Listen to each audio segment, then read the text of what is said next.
ఈ ఇన్ఫెక్షన్స్ ఉన్నప్పుడు చాలామందికి ఈ ఇన్ఫెక్షన్స్ ఈ పెన్నిస్ టిప్ దగ్గర ఏదైతే ఉందో ఇన్ఫెక్షన్స్ మగవాళ్ళలో అయితే ఈ ఇన్ఫెక్షన్స్ స్లోగా ఈ పెన్నిస్ టిప్ దగ్గర నుంచి ఈ యూరిన్ వచ్చే దారి నుంచి పాస్ వచ్చే దారి నుంచి డైరెక్ట్గా టెస్టిస్లోకి వెళ్ళిపోతాయి అన్నమాట ఇన్ఫెక్షన్స్. సో వాళ్ళకి ఆ టెస్టిక్యులర్ ఇన్ఫెక్షన్స్ వస్తాయి.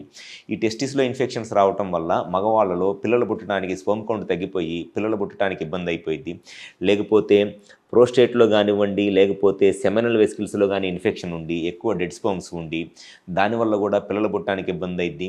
లేకపోతే సిగ్రస్కలనం లాంటి సెక్షువల్ ప్రాబ్లమ్స్ కూడా వస్తాయి. అది కామన్గా జరిగే సొల్యూషన్. అండ్ కొంతమందిలో మగవాళ్ళలో ఈ స్కిన్ దగ్గర ఇక్కడ ఉన్న ఇన్ఫెక్షన్, ఈ పార్ట్లో స్కిన్ దగ్గర ఉన్న ఇన్ఫెక్షన్ స్లోగా బ్లాడర్కి వెళ్ళిపోయి ఈ బ్లాడర్లో యూరినరీ ఇన్ఫెక్షన్ లాగా అయిందనమాట. ఇది కూడా ఉండటానికి అవకాశం ఉంటుంది. ఒకవేళ ఈ ఇన్ఫెక్షన్ మగవాళ్ళలో ఉన్నప్పుడు వీళ్ళు కనుక సెక్షువల్గా కలిస్తే చాలామందిలో ఈ ఇన్ఫెక్షన్ మగవాళ్ళ నుంచి ఆడవాళ్ళకు వస్తుంది.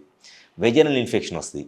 అయితే ఈ ఆడవాళ్ళకి వెజైనల్ ఇన్ఫెక్షన్ వచ్చినప్పుడు వచ్చే ఒక మెయిన్ ప్రాబ్లం ఏమిటి అనంటే మగవాళ్ళకి ఈ పెన్నిస్ టిప్ దగ్గర ఇన్ఫెక్షన్ వచ్చినా ఈ ఇన్ఫెక్షన్ అనేది బ్యాక్టీరియా ఇక్కడి నుంచి బ్లాడర్ దాకా వెళ్ళి బ్లాడర్ ఇన్ఫెక్షన్ లాగా అవ్వటానికి చాలా రేర్ ఛాన్సెస్ ఉంటాయి. కానీ ఆడవాళ్ళలో ఏమైందనంటే జస్ట్ యురెత్రా, మగవాళ్ళలో యురెత్రా లెంత్ 20 సెంటీమీటర్స్ ఉంటే ఆడవాళ్ళలో యురెత్రా లెంత్ జస్ట్ 4 సెంటీమీటర్సే ఉంటుంది. చాలా చిన్న యురెత్రా ఉంటుంది ఫీమేల్స్కి.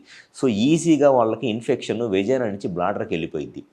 ఒక్కసారి గనక ఫిమేల్స్కి ఇన్ఫెక్షన్ గనక ఈ వెజైనా నుంచి బ్లాడర్కి వెళ్తే వాళ్ళకంత ఈజీగా ఆ బ్యాక్టీరియా బ్లాడర్లో అటాచ్ అయిపోయి అంత ఈజీగా వదలదు ఇన్ఫెక్షన్.